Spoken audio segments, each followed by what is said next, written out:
តោះបញ្ញាទៀតថ្ងៃនឹងដាក់បញ្ញាបាសោះមកឲ្យរំតលេខ្លាចតែច្រៀងមកហេ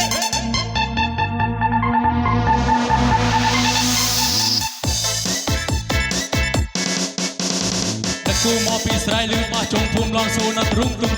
មួយទឹករួចមកស្អាតរងចាំភូមិមកតោះយើងទៅរំទាំងគោតែគ្រប់កម្មពិធីមិនថាបាត់មុខពូគ្រឿងគឺជាបងធំរំហើយមើលពោស្ទៀបាស្ទៀដងប្រយ័ត្នគេរត់ទៅមុន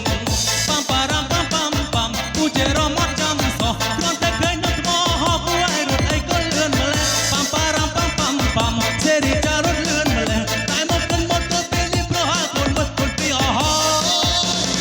អូចង់និយាយថាកាច់ដល់ដល់ចំពូស្ទៀមកចង់និយាយអញ្ចឹងចង់និយាយថាជុំកាច់ខ្លាំងណាស់កុំមកជុំណាផ្លូវចាស្ទៀបងស្រីចារំថងបាបាពេញមកវត្តអូននៅស្ទើរណាក៏បងដល់នៅហៀនទឹកមាត់និយាយសែហោះក្នុងវត្តគេតតាលុយស្រីអីកាច់ខ្លាំងណាស់កាច់ខ្លាំងណាស់ខ្លាំងណាស់ខ្លាំងណាស់បងរំពេកតាគេចាបងញ៉ាបងចាក់រំវងបងកាច់ខ្លាំងណាស់កាច់ខ្លាំងណាស់ខ្លាំងណាស់ខ្លាំងណាស់អីលើរីចាទៅភ្លើដល់មេឃមេម្ដងគាត់អូកញ្ចាញ់ជាកាយកញ្ចាញ់ជាកាយនឹងឲ្យតំមើស្វាយអញ្ជើញអូនអូនក្រមុំមេម៉ាយអូនអូនក្រមុំមេម៉ាយមករំសប្បាយជាមួយបងស្ទៀវទៀវទៀវទៀវទៀវទៀវ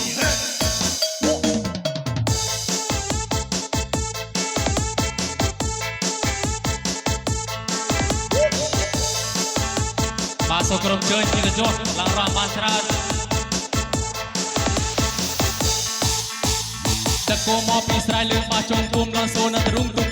មួយទឹករួចមកស្អាតរងចាំពូមកតោះយើងទៅរំទាំងគូតែគ្រប់កម្មពិធីមិនដែលបាត់បង់ពូក្លិនគឺជាបងធំរំហើយមើលពោស្ទៀបាស្ទៀដងប្រយ័ត្នគេរត់ទៅមុនប៉ាំប៉ារ៉ាំប៉ាំប៉ាំប៉ាំពូជារមត់ចាំសោះគ្រាន់តែឃើញនៅថ្មហោះពូឲ្យរត់អីក៏លឿនម្លេះប៉ាំប៉ារ៉ាំប៉ាំប៉ាំប៉ាំសេរីចារត់លឿនម្លេះតែមកទៅពេលនេះប្រហាកូនមួយកូនពីតអហោចង់និយាយថាការទៅដល់ដៃពូស្ទៀមកចង់និយាយថាជុំតែខ្លាំងណាស់កុំមកជន់ដល់ផ្លូវចាស្ទៀបងស្រីចារំថងបាបាពេញមកមាត់អូននៅស្ទើរណាតែបងដើរនៅហៀនទឹកមាត់និយាយសែហោះក្នុងវត្តគេតតាលុយស្រីអីបងតែខ្លាំងណាស់តែខ្លាំងណាស់ខ្លាំងណាស់ខ្លាំងណាស់មករំពាកាគេចាក់បាត់ញ៉ាបងចាក់រំវងបងតែខ្លាំងណាស់តែខ្លាំងណាស់ខ្លាំងណាស់ខ្លាំងណាស់